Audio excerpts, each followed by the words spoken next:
Welcome to Space for Youth show, Disability Inclusion. It's our 60th episode and highlights disabilities as hyper abilities in space. There is a future, it gets better. End of quote, Hayley Arceneaux. Hayley is currently the youngest Inspiration 4 team member orbiting in space with SpaceX.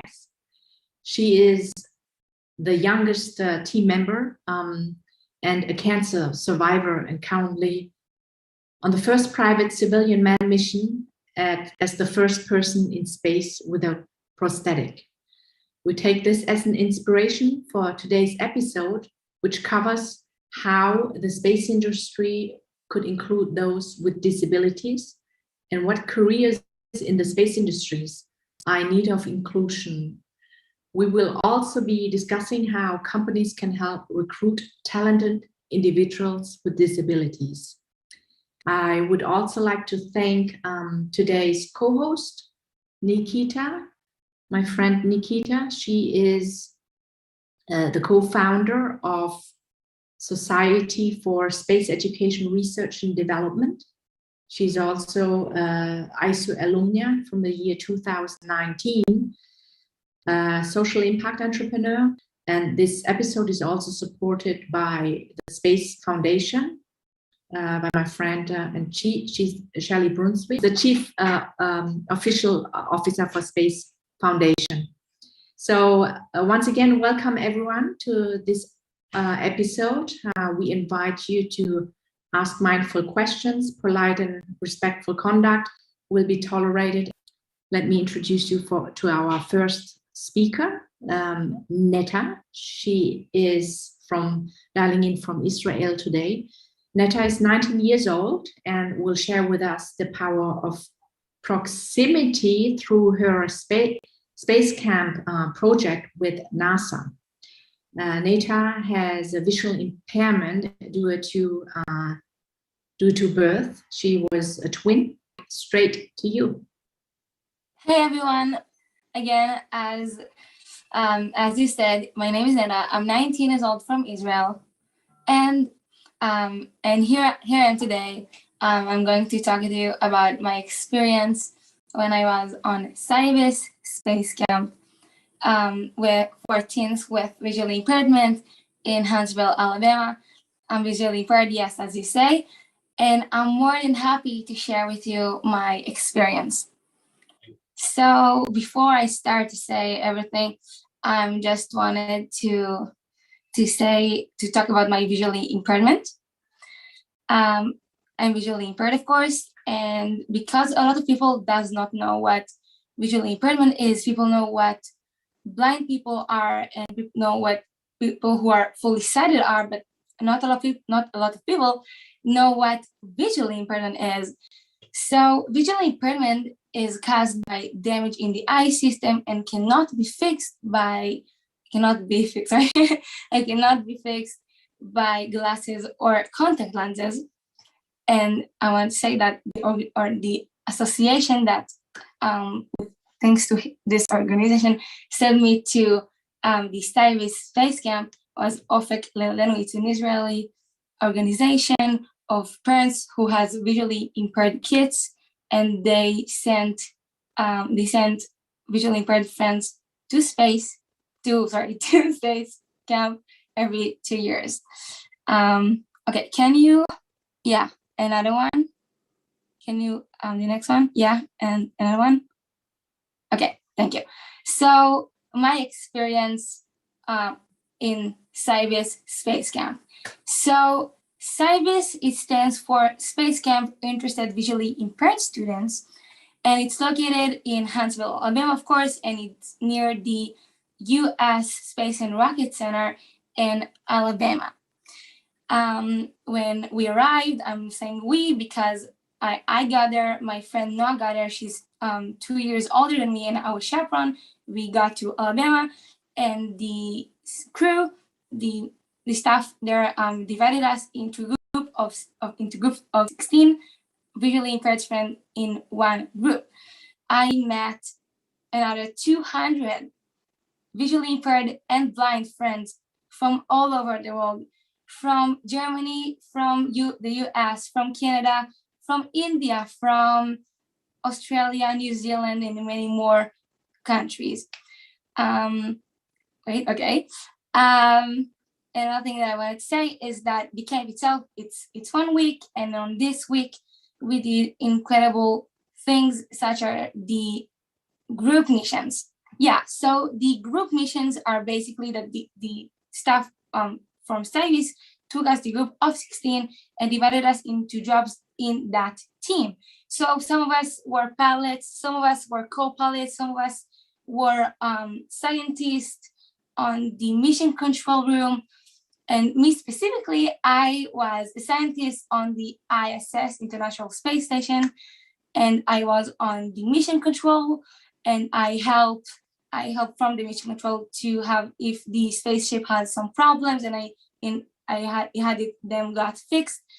And another thing that we did on the space camp was the personal missions. So we did a lot of extreme sports like zip lining, like scuba diving, like rocket climbing, and everything that we did on space camp was it was incredible, first of all, but everything that we did was basically a simulation of what astronauts doing in space, to prepare themselves to space. And lastly, I would like to talk about my life experience from the space camp. So this experience was amazing. As I said again, I had the opportunity to meet a lot of friends from all over the world, and being in this environment that accepts you as who you are with disability and make you feel equal, if it's by doing accessibility to everything, really. The materials that we had there, they were large printed, some of them were brailled. Everything that we did was specially for us, and it was an amazing experience. The most important thing of all was that my self-confidence grew thanks to the space camp. I feel more myself. You know, a lot of the times in life, people told me, hey, because you are visually impaired, because you have this thing, this disability, you cannot do things in life. And I proved them wrong. I went to this space camp, the Cyber Space Camp, and did amazing and incredible stuff that without this experience, I would never do it.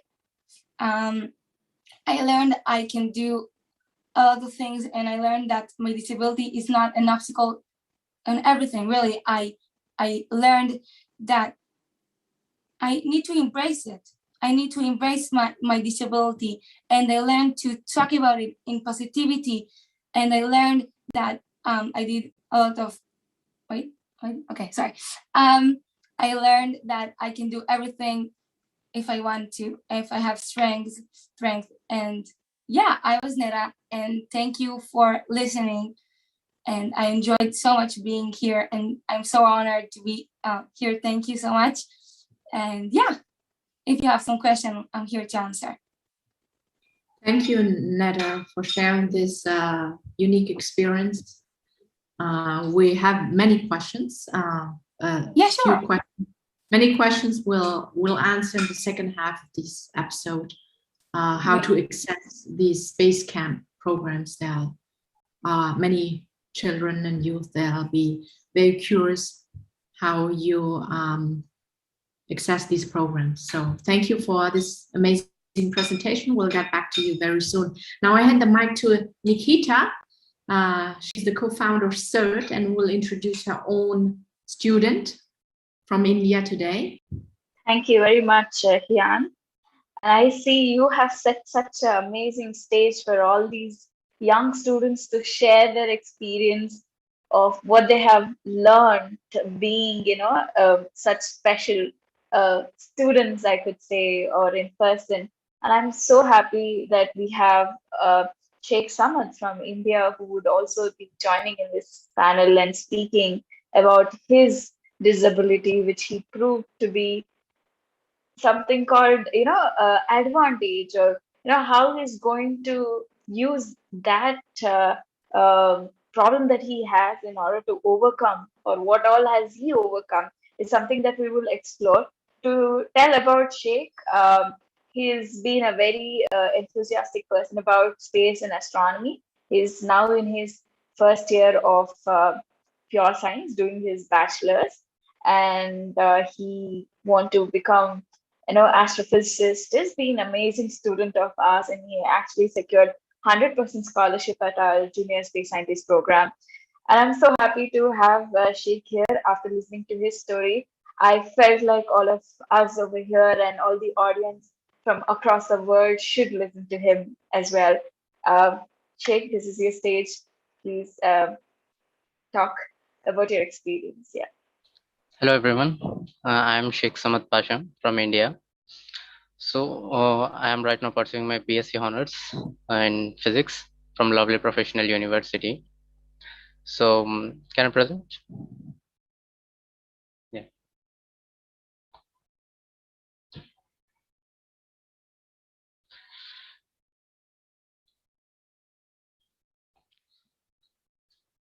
So I am 17 years old, a young space scientist. So as you say, I am a BSc Honors Physics at lovely professional university, Punjab, India. So I am a researcher at SSCRD, citizen scientist, and I love teaching science to school students near my areas. And I am working as a team member in organizing team of SSCRD Outreach and World Space Week 2021 event. So the best way to prepare for life is to begin to live. This is my most favorite and motivating quote by Elliot Hubbard. So how I converted my disabilities into hyper abilities. So my journey started with a bad experience. I was 7 years old when my parents got separated. To support my education, my mother started working as a tailor. So then on 15th September 2014, I was suffered from minor paralysis attack at age of 11, which caused my left side of the body to get paralyzed. And after many of the treatments, and I came to know that I also had a congenital mirror hand movement disorder, which is caused by mirror neurons in voluntary movements to cause as involuntary movements. So after that, I suffered from like weakness in hand, can't write properly, can't eat properly, can't go to the other places, and like a severe headache, and can't bear low temperature. So a separate type of environment was created at home to keep me secure. So after that, when I was when I was comfort to go to school, I started again my school, where I started comparing me with other students in school, so that they are doing well than me. They are roaming, they are playing, but I can't play with my friends on that time. So I was sitting alone in a classroom. So one day, my teacher is a mathematics teacher. He came to me and introduced to the great personality. So we know him as a Stephen Hawking. So he introduced me that he has a motor neuron disease, and he explained how he fight with that disease and how he lived. Which the whole world said that he can't live more than 2 to 3 years, but he lived more than 50 years. So he explained me about his, and I have gone through it. And from his life, I came to know that how to convert our disabilities into hyper abilities. After listening to his life story, I got interested in space science. From that, I decided to be an astrophysicist. So after that, I aim to start controlling my problems. First of all, I went to doctors and psychologists to get the problem, to get the solutions to how to control the disability with the different methods. After that, I started acquiring the knowledge of physics and science, space science, to get a knowledgeable person in space astrophysics. In 8th standard, I got a first opportunity to present my space science project at a science exhibition where I have secured my first prize. And then I got different opportunities by from NASA, from ISRO. Some of the scientists, Indian Space Research Organization, some of the scientists are going to present their projects to NASA as a astrosat, something like that. So they have selected me to present as a small type of scene to them. But due to this disability, my school management has cancelled. So this type of opportunities I have lost at a small time. So after that, I got then like an opportunity to represent my school at a district level science exhibition as a solo, and I have won again first prize in it. And in 12th standard, I again won Indian Space Science Olympiad 2020 and ranked as a top 10 winners in overall India. So after that, in pandemic, I came to know about SSCRD, where I came to know how they encourage students in space science and technology area. And I gone through SSCRD outreach and World Space Week and International Asteroid Search campaigns, where I have discovered an asteroid, where I came to know what is science really is, how space science would be, and what type of characteristics it's had, and different types of rockets, and that was introduced me in this outreach and space World Space Week. And then SSC had invited me for the junior space scientist program. It was awarded me 100% scholarship to pursue research on exoplanets. So SSCRD helped me to start my research, and they helped me to get the perfect information from the resources which are provided on internet. We gone through, and SSCRD provided us a different two mentors who have guided us a lot to do our research in a good manner. So with my team, I have started my research, where we have selected star type, sun type stars in our solar in our space, and we have selected 614 stars from 4,000 due to some loss of data in NASA exoplanets archive. So we have selected them and plotted them in a circular manner. After that, we have analyzed them and we have plotted them, and we have found the average habitable zone which every stars has.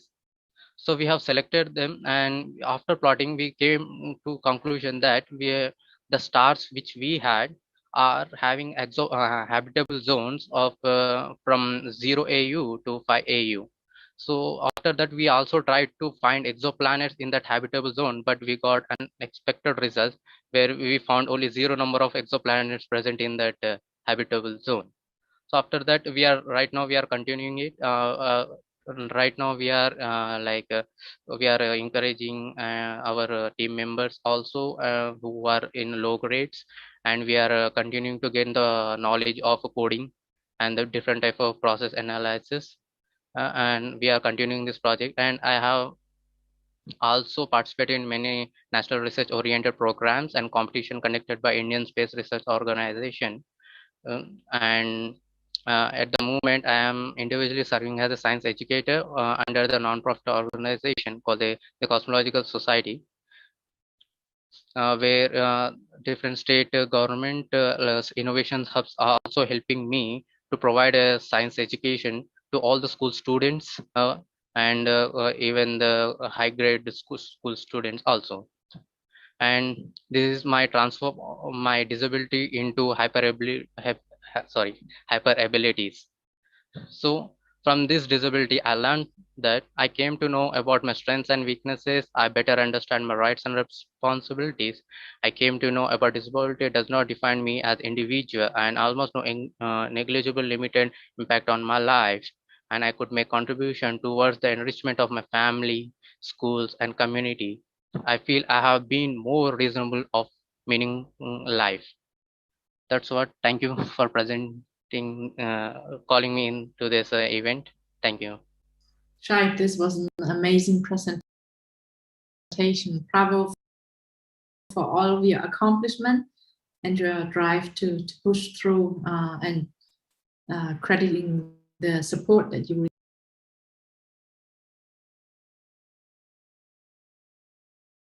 received from always amazing. We'll get back to some more questions for you. Well done. Our next speaker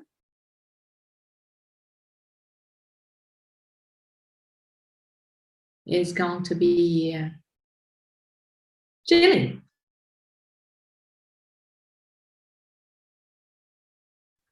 She's been with us before in the last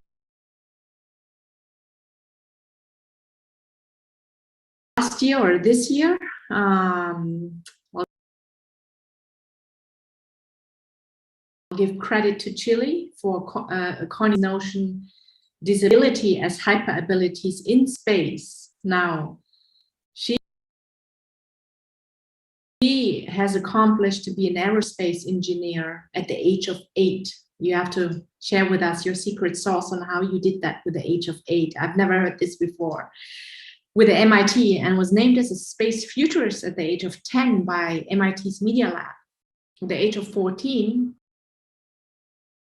Chille has worked with the International Space Station, National Lab, the World Design Organization, UNHCR, NASA, and Boeing, currently as part of the Space Initiative at MIT's Media Lab. And she's also co-lead on secondary propulsion and linear induction motors for MIT's award-winning hyperloop team. Chille was born with major birth defects and has endured many surgeries. I think the last surgery was yesterday, right, Chille? Including 3 open hearts in the first decade of life, which has heavily influenced Chille's love of biomedical engineering. She's also a finalist for the Edmund Hillary Global Impact Award. Chille was recently named as one of the leading women in aerospace to follow on LinkedIn. I hand the floor is all yours now. Thanks for coming back with us today. Of course, and I'm actually going to have a surgery next week. If you were on a 3-year mission to Mars, where it took 6 months to get there and 6 months to return, who would you choose as your mission partner? 8-time Olympic gold medalist and world record holder Usain Bolt, who is considered the fastest man alive, or this person here, who maybe isn't as nearly as strong or fast as healthy as our Olympian? If you choose Usain Bolt, you would be very lonely for the next 3 years, because Usain Bolt will be dead. Usain Bolt might be dead in a matter of days. Space travel lowers our heart rate, and since Usain Bolt's resting heart rate is so low on Earth, space would become insurvivable. Your other friend here, though, is likely to survive the 3 years spent as your mission partner and beyond. Traditionally, NASA looked to Air Force pilots at the peak of their health for their missions, but until Scott Kelly's year in space, NASA had focused on short-term missions. Now, astronauts are preparing for extended stays on the Moon and someday Mars. Is it possible that, like Usain Bolt, the future of space could benefit from another type of human body, maybe someone with a disability? I was 7 years old when Buzz Aldrin asked if I knew that I could never go to space. Buzz knew that I have had 3 open heart surgeries and was being kept alive by a pacemaker. But even at age 7, I thought the idea of not being allowed to go to space because of my heart was old-fashioned and misinformed. Wouldn't my broken and repaired heart be better than a heart that had no backup battery at all? I started to wonder what would happen if astronauts had a pacemaker. Could they protect themselves from low heart rates in microgravity? When an astronaut with a pacemaker finally arrived on Mars, where they wouldn't need their pacemaker because gravity is 1/3 that of Earth, could they turn off their pacemaker and then turn it back on again for the journey home? Like all good scientists, I needed to come up with a hypothesis. My theory was that someday disabilities would become hyperabilities in space. Let's explore this for a minute. NASA's Human Research Program shows us that without gravity, your bones lose minerals and your bone density drops over 1% per month. If you experience 1% bone loss each month and return after a 3-year mission to Mars, osteoporosis sets in, and fractures can become as common as a cold. It doesn't take effort to float through space, so let's look at the negatives on your body while weightless. Astronauts lose muscle strength and lose endurance. They experience cardiovascular deconditioning. Their blood is equally distributed throughout their body instead of pooling in their extremities. When the fluids in their body shift towards their head, it puts pressure on their eyes, causing significant vision problems. Astronauts can develop kidney stones due to dehydration and increase of calcium leaching from their bones. In space, their blood pressure lowers and their heart rate lowers, which is what would kill the uber healthy Usain Bolt. While in space, astronauts are constantly being tested. They have functional task testing, so NASA can detect the effect space is having on their balance and their ability to do their job. They go through fine motor testing, and NASA carefully monitors astronauts' fluids because of how that relates to their worsening vision. Remember how weightlessness can cause an astronaut's blood to be equally distributed? They will have to counter that by wearing compression cuffs on their thighs. Astronauts have to undergo constant ultrasounds on their spine and have to perform fitness self-evaluations. A lot of tests to detect damage to perfectly healthy astronauts. So I started thinking of conditions that are already disabling on Earth that could be of benefit in outer space. I studied data from research coming out of Mark Kelly's Year in Space. Besides sleeping, astronauts spend more time in space exercising than doing anything else. To keep their muscles firing and the plasma in their blood carrying oxygen-rich blood cells, and to slow down the loss of bone, astronauts have to attach themselves to a harness, spend 3 hours a day on the treadmill. To keep their heart rate up, they have to hit the cycle ergometer. Last, they do resistance exercises like squats and heel raises. Which brings me back to my question. Is it possible that there are disabilities here on Earth that would enable astronauts to have hyperabilities in space? Thinking about all that time astronauts spend exercising, I decided to take a look at cerebral palsy. CP is a condition typically caused by damage to the brain before or right after birth. With CP, intellect can be unaffected. Humans with CP can be an absolute genius and yet stuck in a body when their muscles are spastic because their muscles are constantly firing. Didn't astronauts need to keep their muscles firing for hours a day? If their intellect is intact, could someone with CP spend their time doing research instead of keeping busy on the treadmill, cycle ergometer, and the resistance exercise machine? 3 hours a day for a 3-year mission really adds up. And that's how my theory was born. I was 10 years old when I started my research to find out if disabilities on Earth could become hyperabilities in space. During the 50th anniversary of the Apollo missions, MIT invited me to formally present my theory at MIT's Media Labs as MIT Media Labs Space Futurist. MIT even let me take it one step further and asked if anyone would be willing to disable themselves to go to space. My astronaut professor, Jeffrey Hoffman, said that he'd love to return to space and to sign him up for a pacemaker, if that's what it will take to keep an astronaut's heart rate up on a long mission to Mars. Still, the idea of recruiting astronauts who were already disabled led to most people laughing at my theory.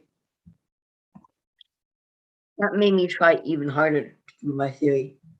I started to get a cult-like following showing up for my presentations, like Mark Okrand, a linguist famous for inventing the Klingon language, Star Trek. He wanted to see what new disabilities I could think of that would become hyperabilities in space. So after I presented my theory at MIT, I was invited to present my theory to the medical doctors at the Association for Spaceflight Professionals, and later at another university, this time in Hamburg, Germany. People were starting to pay attention. The laughter died down, and more people started to take my theory seriously. And one of the greatest things ever happened. The European Space Agency announced that they would be the first to actively recruit disabled astronauts. But they're only asking for a very limited disability a missing leg, or one leg shorter than the other, or being short in stature overall. Sure, these conditions would likely have an easier time floating around in microgravity. But it's not enough. It leaves out autistic scientists who may be able to handle the isolating conditions of long-term space travel easier than the neurotypical peers. It leaves out humans with heart defects that may thrive in space. It leaves out 80% of those who have the spastic form of CP. It leaves out many more disabilities that I haven't even thought of yet as being a hyperability in space. When Buzz Aldrin asked if I knew that I could never go to space, I didn't want to be an astronaut anyway. I wanted to be an aerospace engineer, so I became one. Now I want to attend medical school and study aerospace medicine.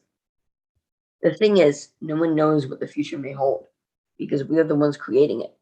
If we demand a more inclusive environment, we will create an inclusive environment. The autistic community has a say. Nothing about us without us. That has never been more true. Our Zoomer generation, what NASA calls the Artemis generation, doesn't just have an opportunity to design for more inclusion in outer space. We have a responsibility to democratize space, make it accessible to all. Microgravity does not require full walls holding up a roof due to gravity. Microgravity can have inflatable habitats. There doesn't have to be a fight for equality by demanding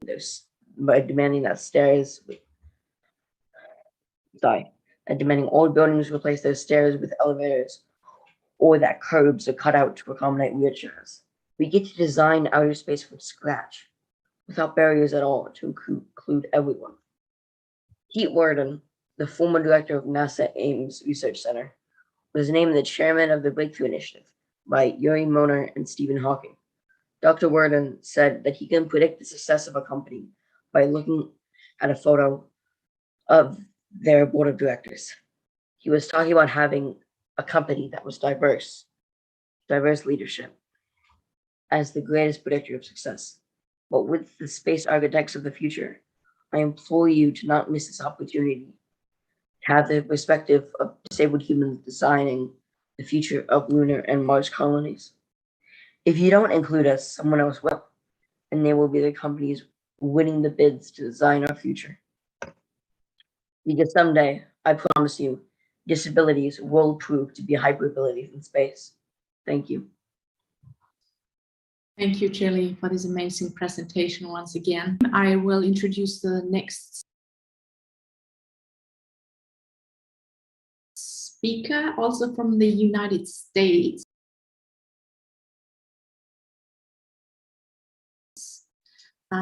Nicholas Melomo is a 16-year-old Cosmic Odyssey Space Camp student. Like astronaut Hayley Arceneaux, he's a bone cancer survivor, and because of that, he now wears a prosthesis. And I hand the floor right straight to you, Nicholas. Thank you very much. So, as she said, my name is Nicholas Melomo. I am a 16-year-old osteosarcoma survivor and above-the-knee amputee. I have always taken an interest in space-related things, starting with my choices in movies and video games as a kid. And over the years, space has just become increasingly fascinating for me. After I was diagnosed with cancer last year and finished treatment successfully, a world of opportunities opened for me. Earlier this year, one of my social workers connected us with an organization that works to give children who have survived cancer an opportunity to go to space camp, and that's where I'll start my presentation. But before I can get into the details of Space Camp, I have to introduce you to the man behind the genius, Nico Blanks. Nico is the guy behind the genius. Having survived brain cancer as a child, he wanted to do something for those who are going through similar things that he went through. He worked with the Austin Hatcher Foundation and Yuri's Knight to create a scholarship like no other, the Cosmic Odyssey Scholarship. The scholarship is an idea he came up with all by himself, an opportunity for children like myself who currently have or have already survived cancer to go on an all-expenses paid trip to the Space Camp at the U.S. Space and Rocket Center in Huntsville, Alabama. It is truly a unique and life-changing experience. The two major companies that worked with Nico to help him make his dream a reality were Yuri's Night, which is a global space party that is held around the globe on the anniversary of the first human in space, Yuri, and the Austin Hatcher Foundation for Pediatric Cancer, a foundation whose mission is to erase the effects of pediatric cancer and optimize each child's quality of life through essential specialized intervention beginning at the time of diagnosis and continuing throughout survivorship. All three of them working together were key in making the Cosmic Odyssey Scholarship real. These are the three people who were there in person with us at Space Camp to guide us on our adventure. On the top is Tara Sweeney. She is a retired Air Force officer, former vice president of Space Camp, and a Space Camp Hall of Famer. She was our main leader while we were there and was just an amazingly enthusiastic champion for space travel and making space experiences more accessible and inclusive. She knows everything there is to know about Space Camp, and she made sure we got the most out of our trip. On the bottom right is Tim Bailey. Tim is the executive director of Yuri's Night, and he was also with us the entire time. He is the most laid-back, easy-to-talk-to guy there, and he does parabolic flights. Parabolic flights are where a large plane goes up and down sharply in a pattern to give the sense of weightlessness for a few seconds at a time. It is used mainly for experiments and testing, but has also been used more recreationally in the past. Last but certainly not least is Nico. Nico, of course, was there with us and was always so excited to be able to show us all of these cool things that he once did as well. Now I have to actually talk about the facility itself. It is a very large multi-building facility with a museum, theater, 360-degree observatory, and a real Saturn V rocket. The Saturn V rocket was the rocket that took all of the Apollo missions to the moon. It also has the real Apollo 16 command capsule, and you can see the scorch marks and wear and tear on the heat shield from re-entry. Of course, there are many other things that are amazing to see and do there, but these are just some of the coolest things that stood out to me.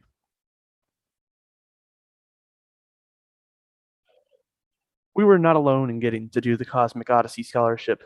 Two other lucky families were selected to go to this weekend of the camp, both of them also having a child that has survived cancer. The range that the families came from is rather wide, with us being from North Carolina, one family from being Seattle, and the other from Wisconsin. We were all given plenty of time to do multiple fun activities, of which I will show you next.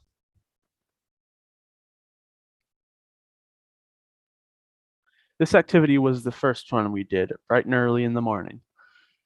This is the 5DF, or 5 degrees of freedom chair. In space, whenever you're in a spacesuit with zero gravity, you have 5 degrees of freedom. This chair is meant to simulate that on Earth. I'm harnessed into a seat which can roll, move side to side, yaw, and pitch. The chair can move around a limited area with little to no friction as it is on 3 airlifted hover legs, and that allowed me to go to this structure on the side over here, where I was asked to do a simple activity, which was to turn a bolt, pull myself along the wall to press a button, and then to push off as hard as I could. Every single one of us, even the adults, were able to do this one at a time, but I volunteered first. The second activity we did was a walkthrough tour of a recreated International Space Station. Of course, it doesn't look like it does in real life from the outside, because if it was built in the order that it is in real life, it would probably be as big as the facility itself. But it was still super cool to be able to walk through and see all the different individual modules. Now, it was definitely different walking through the International Space Station than I imagine floating through would be, as here you can see we're walking on a flat floor, which is considered the floor for us. But in the space station, there is no floor. everything is the floor and everything is the ceiling, and there is no complete flat surface to walk on. Everything is used for handles and things for the astronauts to grab on to move around.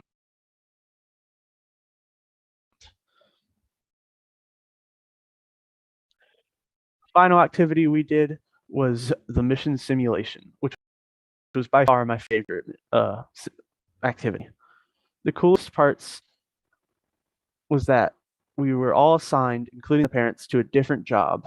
My family was in mission control. Another family was in a recreated space shuttle, piloting that, and the third family was on the International Space Station. I was the flight director, which meant I oversaw when we were supposed to do everything. And it was super cool to see all the different bits and pieces that go into making a mission successful. As we went through our space camp journey, we also met many other fascinating and inspiring people who helped to broaden my horizons about the different roles that people can have in contributing to space travel. Two in particular I'd like to mention are Penny Pettigrew, also known as Paycom Penny, and Loretta Whitesides. Penny is the main communicator with the International Space Station astronaut crew regarding science operations. She's also a Space Camp Hall of Famer. Loretta Whitesides is a co-founder for Gary's Night, a founder astronaut with Virgin Galactic, and the author of the book The New Right Stuff, Using Space to Bring Out the Best in You, and the creator's Space Kind Leadership Training.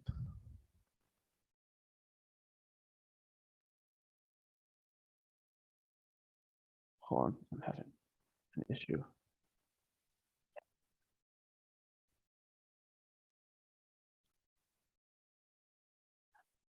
Now it was time to graduate, and sadly this was the end of our space camp adventure, but it was amazing to be able to meet all of these super kind people who are so passionate about space. Although it was the end of this excursion, it was the beginning for all of our space adventures, as this space camp really helped us open our eyes to all the different things that go behind anything that has to do with space travel. And I can't wait to see what comes next. This is my section on disabilities as hyperabilities. I have a few quotes from the astronaut on the Inspiration 4 mission, Hayley Arceneaux. She said, "I never imagined since my diagnosis that I would be going to space. And that is one thing that is so incredible about this mission. It's really opening space travel out to everyone, and you no longer have to be physically perfect to go to space. Going through cancer treatment, it can be really difficult to look towards the future because you're so focused on that day, like what appointments you have that day, what pills you have to take that day, and so it can be really difficult to think of what's next. I can't go skiing, I can't go skydiving, I can't jump on a trampoline. But going into space, I'm not limited at all. I really think this zero gravity is going to be so freeing." And I agree with all that she said, as I had the same cancer as her. For people with prosthetics or any kind of disability to move on Earth, they have to adapt and learn new ways of doing things that other people would do without having to think about. This adaptability would prove to be a useful trait in space, because in space, one has to adapt to a new environment, find new ways of doing things and new ways of moving, and have to be able to respond quickly to anything unexpected. I think this different awareness of movement that the physically impaired have would make them better able to plan and direct the movement of people in space, trying to accomplish simple daily tasks or executing complex missions. When people think of space travel, they think of the physically perfect astronauts and now even civilians in rockets launching into space. But they don't think about all the people in the background who are key to getting these people to space, keeping them in space, and getting them home. Although it may be harder for people with certain disabilities to go into space, there are plenty of other important jobs that people with disabilities can do to contribute to space travel. One of the important benefits of my Cosmic Odyssey experience was to be able to meet many people who fill many different roles in contributing to space travel, like meeting the International Space Station's Paycom Penny, and to experience some of these roles myself, like in my simulated role as flight director. The various simulations I experienced at Space Camp helped me to be able to see how important simulations are to help people to prepare for actual spaceflight. Even more significantly, these experiences helped me to understand how important simulations can be for those who, because of physical disabilities or otherwise, may never have the opportunity to travel into space. Given my interest in computer gaming and simulations, I could see myself someday contributing to developing these simulations as someone who is physically impaired.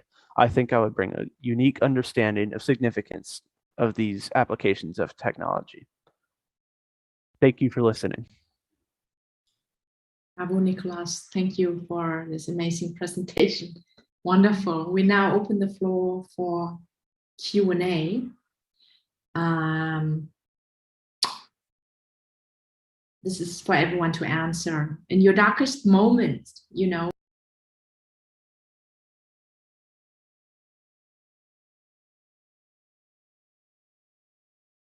what and who inspired you to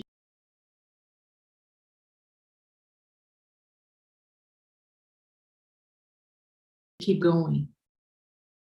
And we all have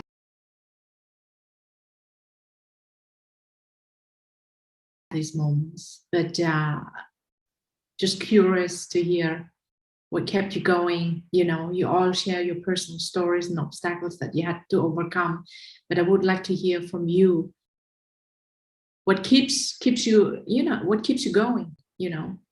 What is it? Who is it? Is it an event? Is it a person who supported you unconditionally? Who wants to take this question? I think I will take this one. My family helped me a lot, but you know, meeting friends who are visually impaired, specifically in my case, like helped me keep going, helped me developing this amazing ability of, you know, even though I have this disability, I'm not alone in this. You know, when you meet someone who is equal to you and sharing those experience of really day-to-day thing that's going on to you, you don't feel alone, and you basically overcome all the challenges that you have in a way. And you know, we all have some difficulties in a way or another, but I really think that, you know, having this disability, it's not something that tells you that you cannot do or cannot do a thing. You know, you need to step up and do anything, even though you have this disability or other stuff. Yeah, that's it. Thank you, Neta. How can humanity make the space industry more inclusive for those with disabilities? You know, it really is just so simple. Just include us. I know I sound like a broken record, but it's true. If we aren't part of your design process, then you can't possibly believe you're being inclusive. And if you put yourself into the shoes of a space company, or what is in it for this company to hire someone with disability? What value, is there any difference? Would you like to be treated different, or what advice would you give them? There's a lot of agencies going to watch this in companies. What advice would you give them? So advice I would give for what exactly? I'm so sorry. Well, let's say if you put yourself into the shoes of the person that's going to hire someone with disabilities, what advice would you give them to, you know, would you like to be treated equally or differently? Or, I mean, the space industry itself is difficult, whether you have disability or not. Yeah. So what can companies do to help? Well, so it's if the companies want to know where you want to find talented individuals with disabilities, you go to where we are, where we're gathering. If you want to recruit diversity, recruit at historically back HBCUs. If you want to recruit disabled individuals, contact the university's Office of Disability and Inclusion. If you're wondering how can the space industry benefit from hiring those with disabilities, it's a completely different outlook and a way of thinking. If you believe in diversity, if you believe in diverse diversify and inclusion than be diverse and inclusive. Thank you, Chille. Chris asked if we all had the resources to accomplish it in our lifetime, what profession would you envision yourself doing in space, moon, or Mars? Yeah, if we all had the resources to accomplish it in our lifetime, I would probably, of course, I want to go to space, but I would probably want to, in the future, whenever they're setting up colonizations on the moon, it would be real cool to be able to help design the buildings and see them. An architect? As an architect, you would like to go. How about you, Shaik? Yeah. Which profession would you? I will take. I will like if I get all the resources, I will develop the rockets. Yeah, means if we load like what we say advanced technology like ion thrusters technology, I would like to develop from that, and a type of a type of pathway to from one moon to the Mars, Mars to the another planet. I will create a ion thrusters technology uh, to low cost the amount of the Thank you. How can companies help recruit talented individuals with disabilities? I think they could give them an opportunity or place to share their ideas, what they think that they would be able to offer, and any ideas that they have. Thank you. And how and what can companies do to retain employees with disabilities in order to ensure long-term job success? I know in my country, if I hired someone with disability, they get extra more holidays, and companies can't fire people with disability in this country. I don't know how it applies to other countries. I think. Oh, Neta? Yeah, I will say something. I think those companies need to do accessibility. Like they need to, if it's work on a computer, so the computer needs to be accessible for someone who are visually impaired or blind. But all disabilities, just all those companies needs to do accessibility, because as we all have disabilities, and accessibility is the key for everything, for keeping those employees for long term. Thank you, Neta. Chille? So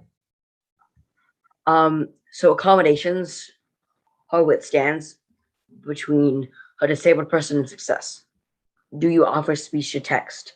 Do you offer a scribe at meetings? Are you recording meetings so that people with attention disorders can look back? You have inclusive bathrooms with showers at your workplace. Is your workplace failure free? If our needs for accommodations are met, you won't want to go anywhere else. Thank you. That's great advice. How can the space industry benefit from hiring those with disabilities? They value because there's an added perspective, which definitely benefits the decision-making process. Because the more you have diversity of perspective, the more that can actually add value to the companies. And we've seen the research on that. So there's a strength to the company if they do hire people with disabilities. Thank you. How do we foster an inclusive business culture in the space sector, given the competition that exists even among people without disabilities? We can't separate ourselves. It's not a competition. If businesses are truly inclusive, then they will build a bigger table to ensure everyone has a seat and can participate. Thank you, Chille. What are the primary factors that are shunting the growth of an inclusive environment in the space technology sectors? What are the steps to bridge this gap? It can't be tokenism. It's not inclusive if you just have one disabled voice, one minority voice, and one marginalized voice. Don't focus on making sure you have one person in a wheelchair and one person who is neurodiverse and one person who is hard of hearing. Have 10, have 20, have as many as you can hire. Just having one marginalized voice is simply one perspective. For projects to be inclusive, a company has to care enough about lots of diverse voices, not just one. Thank you, Chille. Anyone wants to add on here? Yes. Another way that companies can get a better idea of how to recruit, keep, interact with people with disabilities is to just have these companies sit in with groups like this to hear them talk, or just different groups to hear their voice and just get an idea of how we are. Thank you. And how and where can people with disabilities apply for jobs in the space sector? So we should always be applying. Have confidence that we deserve a spot at the table and bring your A game. This isn't a neurodivergent versus neurotypical thing. This isn't me being unable to walk without a mobility device versus a fully able-bodied adult. I know I'm unique and bring a certain skill set that no one else has. My perspective is valuable. I recommend not thinking that you can't do the job you are applying for. Just focus on getting hired and then work out the accommodations you need to succeed once your foot is in the door. Thank you, Chille. I agree to Chille. Every single point that she mentioned. I think you're gotta put in effort in being that best person whom they can think of in their whole team, where they could, like they would have a very normal person, but you are going there with more skills, more exceptional talent over there, and they must hire you. You must become someone. And at the same time, I 100% agree to the point that she said. You gotta go try. I mean, people would say, no, we wouldn't hire someone with this, but no, you have to go apply everywhere where you want to be, and you gotta create your own opportunity. This is something that I tell all the time to my students, that you can't wait for an opportunity to come to you. That doesn't happen. You're gonna go create your own opportunity, find it, and get that opportunity for you.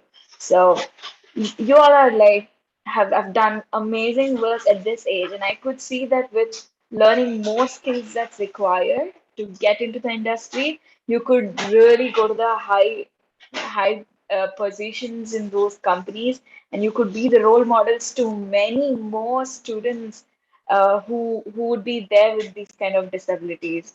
I'm so moved with all your stories and the achievements that you've done. Amazing.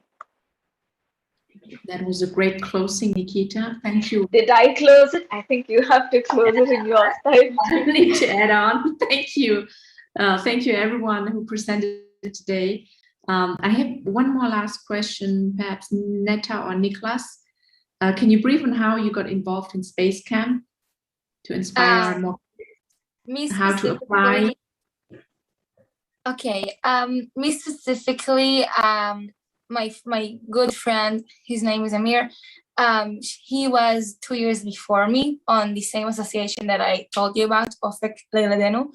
And when this opportunity came to be, I was like, oh my God, I need to go to this thing, because I grew up and watch, like Niklas, a lot of movies and a lot of things about space, and I grew up to love it. And I was really excited, and I had to, do tests and a lot of things to get into a scholarship and go to Space Camp. But I'm happy that I did. And yeah. Thank you, everyone. You all demonstrated positive aspects of humanity, inclusiveness, and leadership, hope, grit, passion, purpose, we're going to keep holding the torch for you. Thank you very much for being with us today. All best of luck for your future career.